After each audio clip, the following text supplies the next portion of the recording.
बदलानय बदलट्राय slogan रिवै कक्तिशाला अभिषेक बेनार्जीनि लोगोकुथुम बान्दा खालायजाखा बभाग्राखर आगुनि रबीन्द्र शतबार्षिकि बन बृस्काग पयलाव टीएमसी बदल लोगोकुथुम बान्दा खालायनायनि बागै हापां केबेंमोननि केरं रायदा खावै फियाबा हाइकोर्ट मामला खालायै खोप्लाय एमाबाय हाइकोर्टनि दागेवनि बिसिंतै लोगोकुथुम बान्दा खालायजाखा आसलो टीएमसीनि हास्ते तांफा लोगोकुथुम बान्दाव हास्तेनि मन्त्रग्रा बिप्लव कुमार देवनो सिक्रिमुं रिखा तिया तंना बागै स्लोगान रिखा बदलानय बदलट्राय हिनै आसामनि बान्धव फाइमानजोखा MP Susmita Dev MP doctor Shantanu Sen steering कमिटिनि मेम्बार बाप्तु चक्रवर्ती सुबल भूमिक आशिष दास राजीव भट्ट जाजिनकारि कुबुनि आदर आशु सिमिया आसामनि बान्धव शर्मा विधानसभानि एमएलए टीएमसीनि बाना रम्फाइका बर लामसुकि नाहारका टीएमसीनि तांफां अभिषेक बेनार्जी तृणमूल कांग्रेस जिंदाबाद तृणमूल कांग्रेस जिंदाबाद ममता बनर्जी जिंदाबाद अभिषेक बनर्जी जिंदाबाद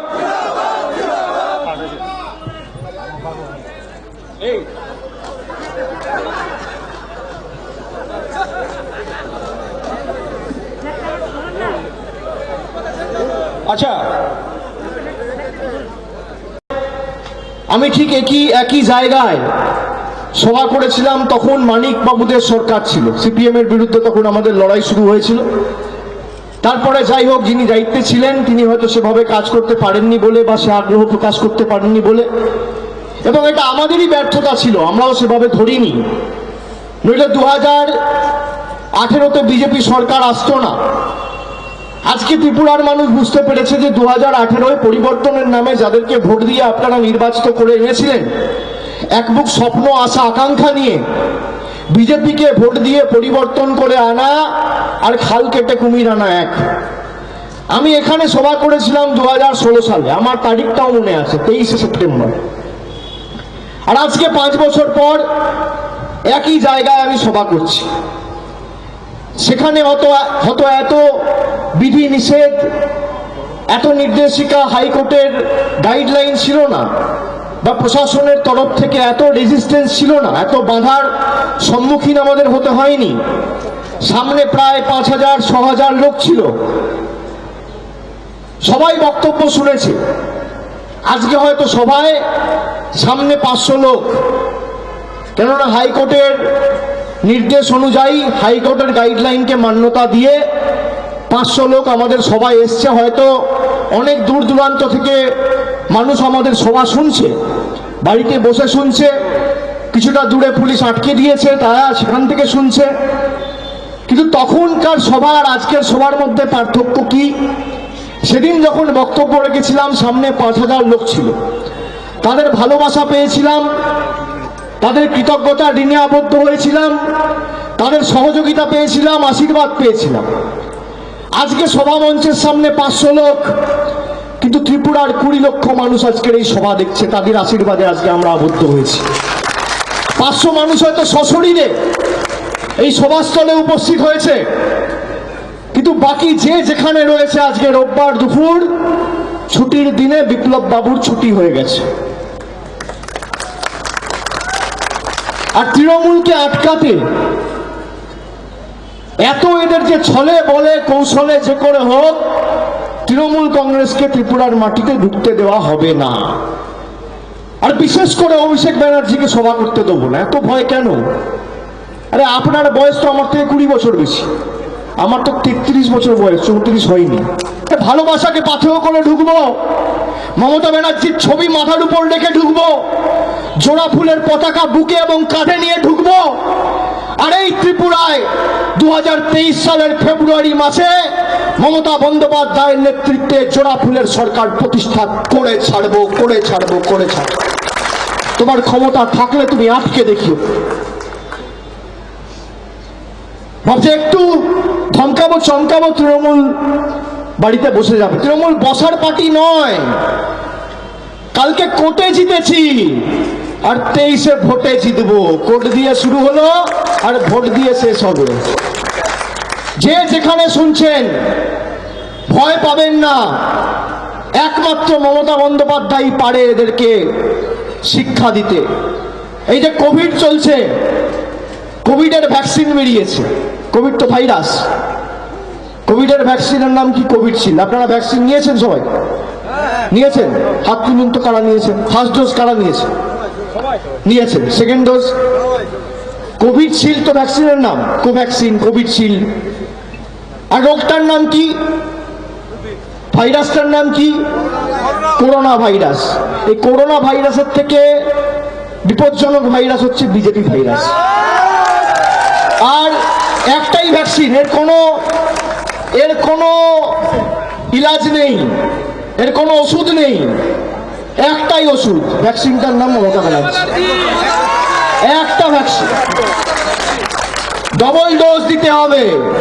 একটা 25 নভেম্বর পুরসভা ভোট 1 ডোজ দেবেন, আর আরেকটা 2023-এ দেবেন। ডবল ডোজ দেবেন। বিজেপি ত্রিপুরা থেকে ভাইরাস মুক্ত। বিজেপিকে শেষ করে ত্রিপুরাকে ভাইরাস মুক্ত করতে হবে। কি দেবেন তো? Double dose. প্রথম ডোজ 25 নভেম্বর, আর দ্বিতীয় ডোজ ঠিক 13 মাস পরে। এখানে 3 মাস পরে ডোজ, এখানে 13 মাস পরে। ত্রিপুরা পথ দেখাবে। বাংলা যেমন পথ দেখিয়েছে, ত্রিপুরা পথ দেখাবে। 2024-এ এদেরকে উৎখাত করতে হবে। আমি আপনাদের বলছি, কেউ পারবে না। সবাইকে ধমকে চমকে আটকে দিয়েছে। আমাকে দেখুন কতবার নোটিশ পাঠিয়েছে, কেন আমি ত্রিপুরায় ঢুকেছি। গায়ে জ্বালা, গাত্রদাহ, আমি তো ঢুকবো। আরে আপনাকে সরকার চালাতে মানুষ দায়িত্ব দিয়েছে। ত্রিপুরা কি আপনার পৈতৃক সম্পত্তি নাকি? আপনি যা চাইবেন তাই করবেন? মানুষ একটা রাজনৈতিক দলকে সরকার পরিচালনা করার 5 বছরের জন্য দায়িত্ব দিয়েছে। এটাই তো গণতন্ত্রের রীতিনীতি। সবাই মানুষের কাছে যাবে, মানুষ সবার কথা শুনবে, এক পক্ষের কথা গ্রহণ করবে, এক পক্ষের কথা বর্জন করবে। একজন হারবে, একজন জিতবে, একজন সরকার চালাবে, একজন গঠনমূলক বিরোধী দলের ভূমিকা পালন করবে। সিপিএম কংগ্রেস করেনি, আমরা করব। আমরা সেজন্য এসেছি, এবং 1.5 বছরের মধ্যে আপনাদের ত্রিপুরা থেকে উৎখাত করে ছাড়ব। আপনি লিখে রেখে দিন। আমি বারবার এই কারণে আপনাদের বলছি যে তৃণমূল কংগ্রেস যখন ত্রিপুরায় পা রেখেছে, छोड़नेवाला পার্টি তৃণমূল কংগ্রেস নয়। আর বিপ্লব দেব, আপনি অনেক স্বপ্ন দেখিয়েছিলেন, এই করব তাই করব। 10,323 জন শিক্ষক চাকরি চলে গেছে। আপনি বলেছিলেন মিস কলে চাকরি হবে, মনে আছে? মিস কলে কে মিস কল দিয়ে চাকরি পেয়েছে ত্রিপুরা থেকে? আমি এই কারণে জিজ্ঞেস করছি, তার নামটা আমি বঙ্গবিভূষণের জন্য পাঠাবো, বা ভারতবর্ষের পদ্মবিভূষণের জন্য পাঠাবো। কে পেয়েছে ভাই মিস কল দিয়ে চাকরি? কে পেয়েছে? পেয়েছে কেউ মিস কল দিয়ে চাকরি? যা বলেছে ভোটের জুমলা, আর মমতা ব্যানার্জি যা বলেছে করে দেখিয়েছে। এটাই তো পার্থক্য। আপনি জিজ্ঞেস করুন বাংলায় গিয়ে কন্যাশ্রী কেউ পেয়েছেন? হাত তুলে সবাই বলবে হ্যাঁ।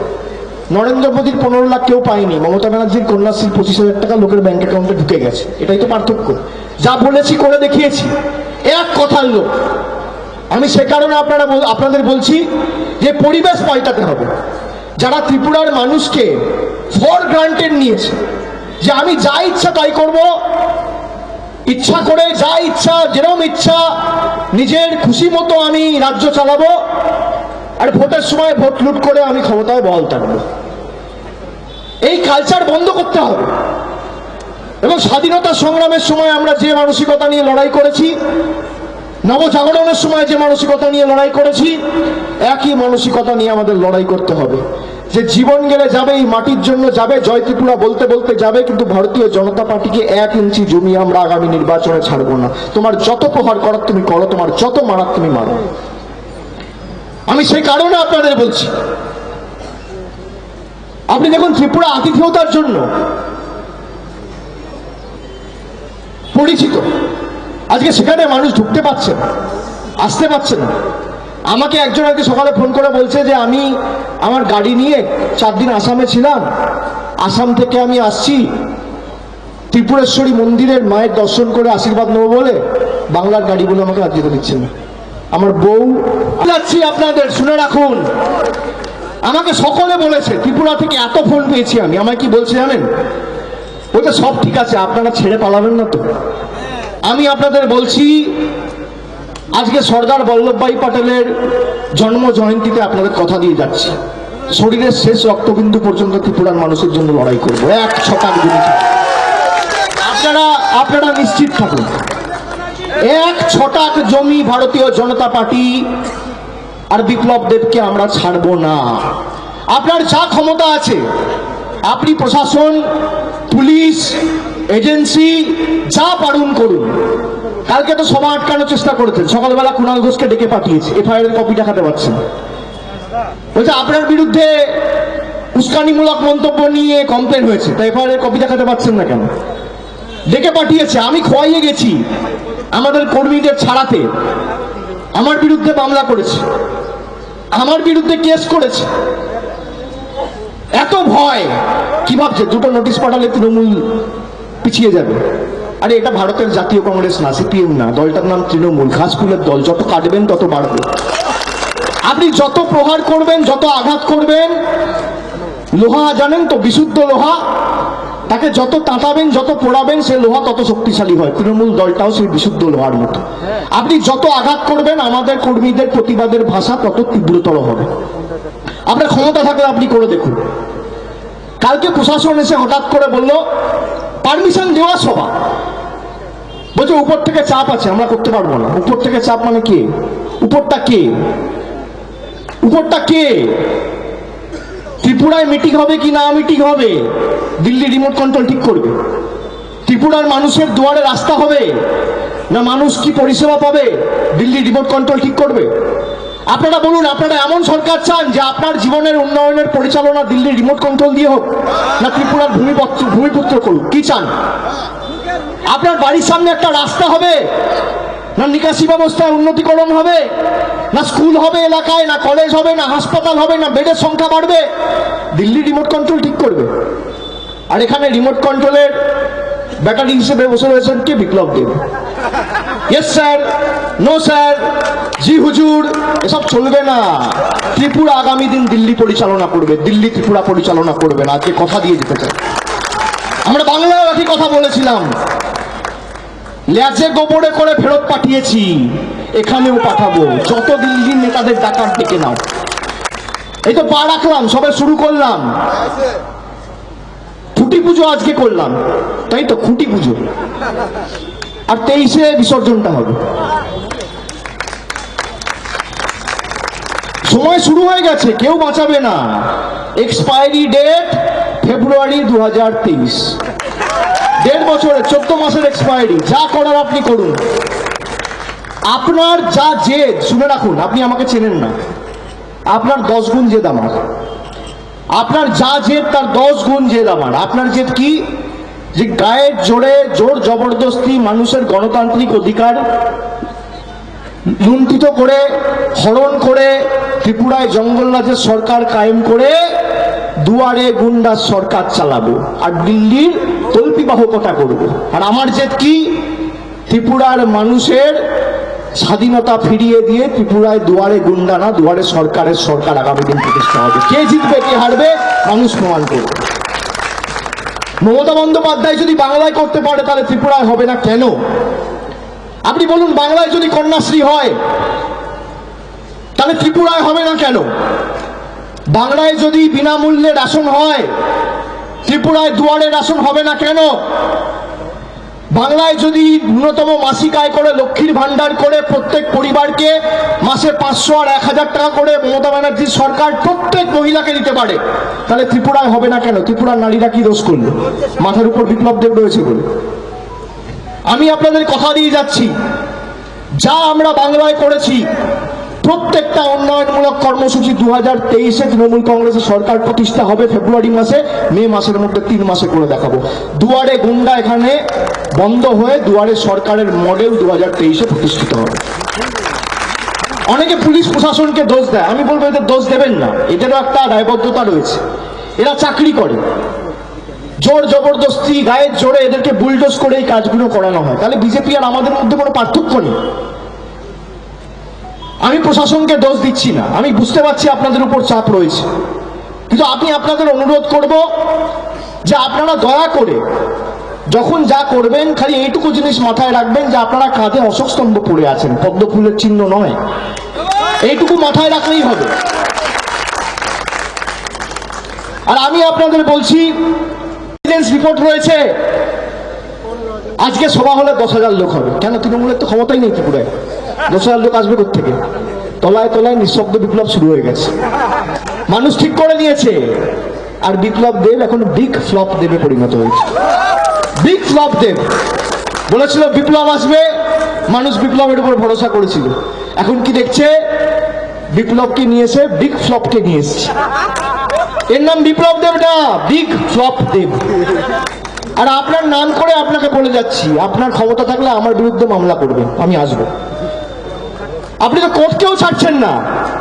আপনি বলছেন কোর্ট কি, আমি মাই বাপ। কোর্ট যদি বলে পুলিশকে যে একে গ্রেফতার করো, পুলিশ গিয়ে বলবে আমি তো খুঁজে পাচ্ছি না। এই লোকটা যদি রাজ্য চালায়, রাজ্যের কি হাল হতে পারে? আমি আপনাকে বলছি, একটা ক্লাবের প্রেসিডেন্ট হওয়ার যোগ্যতা নেই, একটা বারোয়ারি সমিতির প্রেসিডেন্ট হওয়ার যোগ্যতা নেই, একটা ওয়ার্ডের কাউন্সিলর হওয়ার যোগ্যতা নেই। এখানে ত্রিপুরায় আগরতলায় এত স্বনামধন্য ব্যক্তিরা থাকে, মাথার উপর বসিয়েছে বিপ্লব দেবকে। কি অবস্থা হবে আপনি বলুন? এই লোকটা যদি মাথার উপরে থাকে তাহলে কি হবে? রাজ্য চলবে? এটা বিন্তু ক্লক। আজকে বলছে মিটিং শেষ করে দাও, এখানে আগুন লাগিয়ে দাও, কালকে এটা ভেঙে দাও, প্রেসের উপর এটা করো।